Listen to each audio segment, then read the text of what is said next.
সময় কত দ্রুত চলে যায় মা। তোমার সেই দুষ্ট ছেলেটা এখন কত বড় হয়ে গেছে, আর তুমিও পেরিয়েছো 50টি বসন্ত।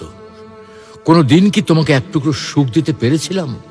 কেবলই মনে পড়ে তোমার সঙ্গে বিনা কারণে রাগ করে কথা বলার মুহূর্তগুলোর কথা। মা মা আমি ছোট, অবুঝ আমি তোমার কাছে। আমি তোমার সন্তান মা। তোমার কাছে ক্ষমা চাওয়ার মতো যোগ্যতাটুকু আমার নেই। সন্তানরা হলো ধারালো চাকুর মতো, না চাইলেও মায়েদের কষ্ট দেয়, আর মায়েরা তাদের ক্ষমা করে দেয়। শুনেছি মা আর সন্তানের মাঝে অজানা একটা বাঁধন থাকে, যে বাঁধনের কারণে মা সন্তানের কথা কোনো মাধ্যম ছাড়াই শুনতে পায়। তুমি কি আমার হৃদয় থেকে কথা বলাগুলো শুনতে পাচ্ছ মা? মা তোমাকে খুব মনে পড়ে মা।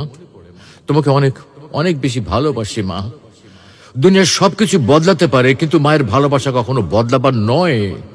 মা মমতার মহল, পিপাসার জল, ভালোবাসার সিন্ধু, সর্বোত্তম বন্ধু, ব্যথার ঔষধ, কষ্টের সুখ। মা চাঁদের ঝিলিক, মা যে স্বর্গের মালিক। মৃত্যুর জন্য অনেক রাস্তা আছে, কিন্তু জন্ম নেওয়ার জন্য আছে শুধু মা। মা এমন একটা সম্পদ, যা হারিয়ে গেলে পৃথিবীর কোথাও আর খুঁজে পাওয়া যাবে না। ভালোবাসতে সবাই পারে, তবে মায়ের মতো কেউ ভালোবাসতে পারে না। আমার প্রথম স্পর্শ মা, প্রথম পাওয়া মা, প্রথম শব্দ মা।